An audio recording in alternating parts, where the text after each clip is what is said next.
शब्द। तुझे भरोसा नहीं ना, तो फिर जा अपने कमरे में जाकर देख। तेरे पलंग के नीचे तुझे तेरी माँ की हड्डियाँ मिलेंगी। प्रभात दौड़कर अपने कमरे में जाता है और अपने पलंग के नीचे देखता है। वहां पर सचमुच एक कंकाल पड़ा हुआ था और उसके शरीर पर जो कपड़े थे वो प्रभात की माँ के थे। क्या बात है, आज तो आप सुबह से ही बहुत बिजी हैं। ऐसा क्या लिख रहे हैं? बस एक फैमिली की कहानी लिख रहा था। जैसे हमारी फैमिली है ना, तुम, माँ और मैं, लेकिन थोड़े अलग तरीके से। क्योंकि ये कहानी हॉरर है और इसमें जो आदमी है ना, मैंने उसकी बीवी को मार दिया है। मतलब कहानी में ऐसा लिखा है। और जानती हो, उसके बाद जो बीवी है ना, वो एक बुरी आत्मा बन जाती है।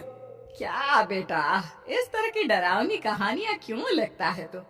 जानता है ना, हम जो सोचते हैं, जो लिखते हैं, हमारा दिमाग पूरा दिन वैसा ही होता रहता है।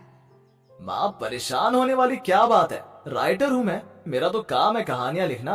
और वैसे भी ये सिर्फ एक कहानी है माँ, कोई सच नहीं है। उसके बाद कुछ दिन बीत जाते हैं। एक रात प्रभात को अपने ऑफिस से लौटने में देरी हो जाती है। रात के लगभग 12 बजे हुए थे। प्रभात जैसे ही अपने घर पहुंचता है, उसने देखा कि उसकी पत्नी दुर्गा डाइनिंग टेबल पर उसका इंतजार कर रही है। आ गए आप? कब से आपका इंतजार कर रही थी। देखिए ना, खाना भी ठंडा हो गया है। अरे दुर्गा, आज तुमने अपने इतने लंबे लंबे बालों को खोलकर क्यों रखा है? तुम तो हमेशा अपने बाल बांध कर रखती हो। वो क्या है ना प्रभात, जब इंसान अपनी जिंदगी से मुक्त हो जाता है ना, तो उसे दूसरे सारे बंधन खोल देने चाहिए। इसलिए मैंने अपने बालों के बंधन भी खोल दिए। ये तुम किस तरह की बातें कर रही हो? तुम ठीक तो हो? मैं बिल्कुल ठीक हूँ प्रभात। अच्छा चलो खाना खाओ। वो क्या है ना दुर्गा, मुझे भूख नहीं है। ऑफिस में कुछ खा लिया था। कोई बात नहीं, मैं तुम्हारे लिए एप्पल काट देती हूँ, एप्पल खा लो। नहीं दुर्गा, मुझे नहीं खाना है, मेरा मन नहीं है यार। तभी अचानक से दुर्गा अपने हाथ में एक बड़ा सा चाकू लेकर प्रभात पर हमला कर देती है। प्रभात अपने आप को बचाने की कोशिश करता है। आज मैं तुझे नहीं छोड़ूंगी, तुझे अपने साथ लेकर जाऊंगी अपनी दुनिया में। ये क्या बोल रही हो तुम? तुम्हारा दिमाग खराब हो गया है। आखिर तुम हो कौन? दुर्गा अपनी गर्दन टेढ़ी करते हुए बोलती है। मैं दुर्गा हूँ, तुम्हारी पत्नी। ध्यान से देखो मेरी आंखों में। प्रभात बुरी तरह से डर जाता है और घबराहट में वो चाकू अपनी पत्नी के पेट में मार देता है। उसकी पत्नी की वहीं के वहीं मौत हो जाती है और उसकी चीख की आवाज सुनकर उर्मिला दौड़ते हुए बाहर आती है। ये तुमने क्या किया प्रभा? तुमने अपनी पत्नी का खून कर दिया। लेकिन तू तो उसे बहुत प्यार करता था बेटा। तूने तूने बहू को क्यों मार डाला? माँ, ये आपकी बहू नहीं थी। इसके अंदर कोई बुरी आत्मा घुसाई थी। मैं नहीं जानता ये सब कैसे हो गया, लेकिन वो मुझ पर हमला कर रही थी, मुझे मारने की कोशिश कर रही थी। माँ, मैंने कुछ नहीं किया। ये तूने क्या कर दिया बेटा? दुर्गा ने मुझे कहा था कि वो तेरी कहानी को उस कैरेक्टर की तरह एक्टिंग करके तुझे डराने की कोशिश करेगी। अरे वो तो तेरे साथ मजाक कर रही थी। हे भगवान, ये क्या हो गया? इसका मतलब दुर्गा। लेकिन माँ, मैंने जो कहानी लिखी थी उसमें भी ऐसा ही हुआ था। उस औरत ने अपने पति के साथ मजाक किया और गलती से उसके पति ने उसके पेट में चाकू मार दिया। मेरी कहानी सच कैसे हो सकती है? माँ, मुझे बहुत डर लग रहा है। अब ये सोच, दुर्गा की लाश का क्या करें हम? अगर गलती से भी ये बात बाहर फैल गई ना, तो तुझे पूरी जिंदगी जेल की सलाखों के पीछे रहना पड़ेगा। एक काम करते हैं माँ, हम घर के पीछे वाले बगीचे में उसकी लाश को दबा देते हैं। अगर कोई पूछेगा तो कह देंगे कि उर्मिला अपने मायके गई और फिर एक दिन हम भी अचानक यहाँ से कहीं दूर चले जाएंगे। कोई नहीं आएगा हमें पूछने, कोई नहीं आएगा माँ, बाद में जो होगा हम देख लेंगे। प्रभात अपनी माँ उर्मिला की मदद से दुर्गा की लाश को अपने घर के बगीचे में गाड़ देता है। कुछ दिन तो ऐसे ही बीत जाते हैं, लेकिन एक दिन अचानक रसोई से आ रही कुछ आवाजें सुनकर प्रभात की नींद खुलती है। प्रभात ने देखा कि वहां पर एक लंबे बालों वाली औरत दूसरी तरफ चेहरा करके खड़ी हुई थी। कौन है? कौन है वहां पर? अरे कौन हो तुम? मैं दुर्गा हूँ प्रभात। क्या हुआ, मुझसे इस तरह के सवाल क्यों कर रहे हो तुम? तुम तुम दुर्गा नहीं हो सकती। दुर्गा तो प्रभात, मैं तुम्हारी पत्नी हूँ, तुम मुझे कैसे भूल सकते हो? 4 दिन के लिए मायके क्या चली गई, तुम तो मुझे भूल ही गए। अब अगली बार ना मैं कहीं नहीं जाऊंगी। पता चला तुमने तो मुझे पहचानने से ही इनकार कर दिया। नहीं, तुम दुर्गा नहीं हो सकती। तुम दुर्गा हो ही नहीं सकती। मैं जानता हूँ ये सब क्या हो रहा है। मैंने अपनी कहानी में लिखा था कि उस आदमी की पत्नी की मौत के बाद एक बुरी आत्मा उसका रूप लेकर उसके घर में आ जाती है। तुम वही हो ना? और अचानक से खूबसूरत दुर्गा का चेहरा काला पड़ जाता है। उसकी आंखें लाल हो जाती हैं और पूरे शरीर पर बाल, लंबे नुकीले नाखून, उसके दोनों पैर उल्टे हो जाते हैं और बेहद डरावनी आवाज में वो चिल्लाकर कहती है, बुरी आत्मा, मेरा खून करके मुझे अपने ही घर में गाड़ कर तू मुझे बुरी आत्मा कह रहा है। मैं तुझे छोड़ूंगी नहीं।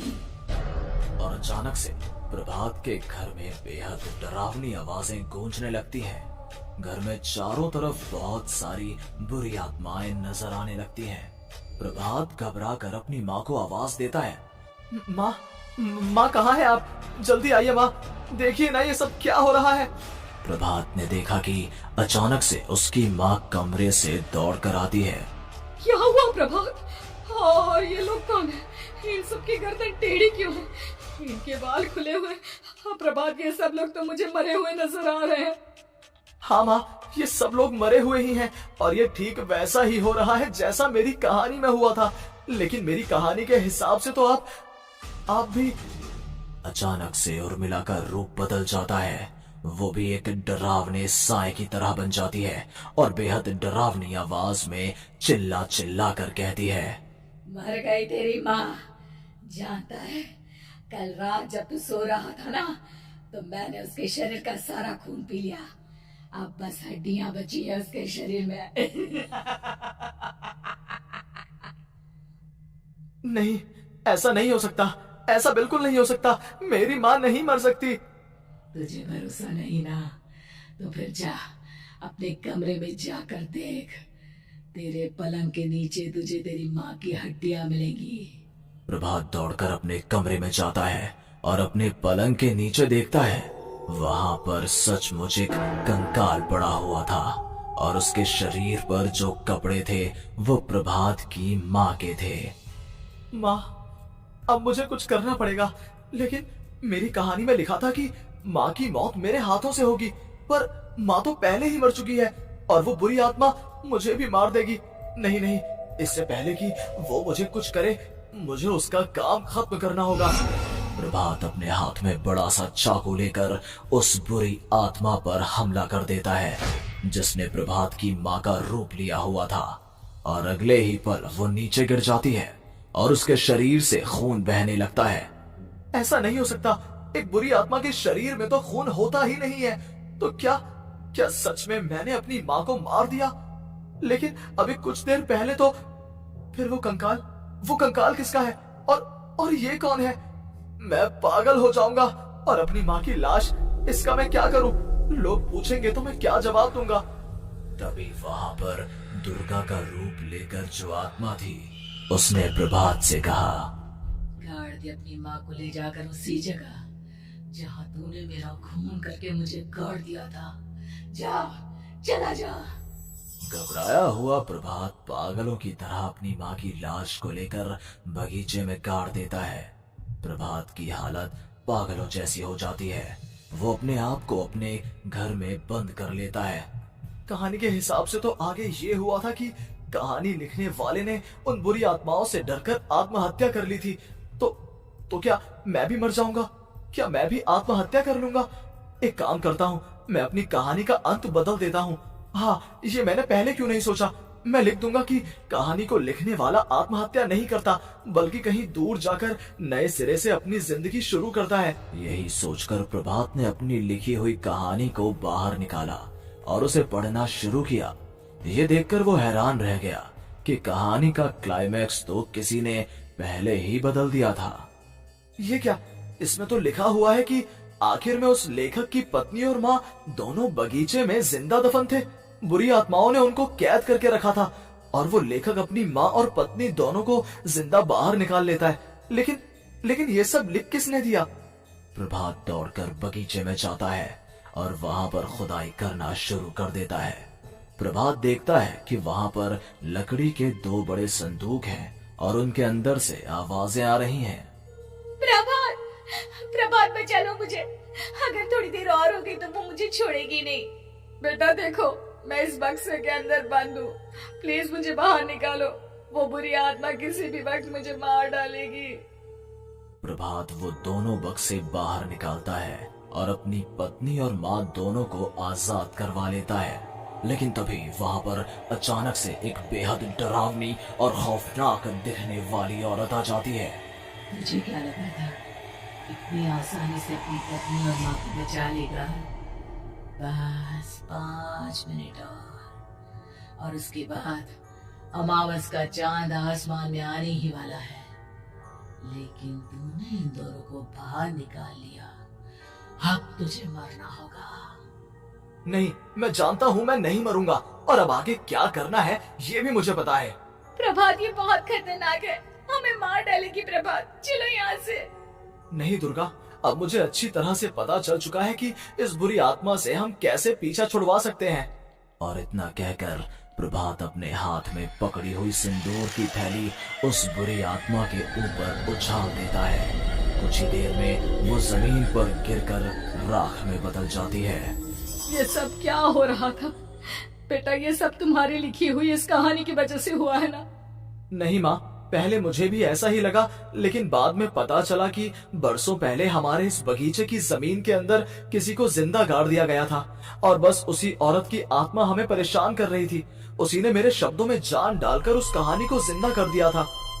मुझे माफ कर दो प्रभात, मैंने आपकी कहानी के साथ छेड़छाड़ की थी और उसे बदल दिया था।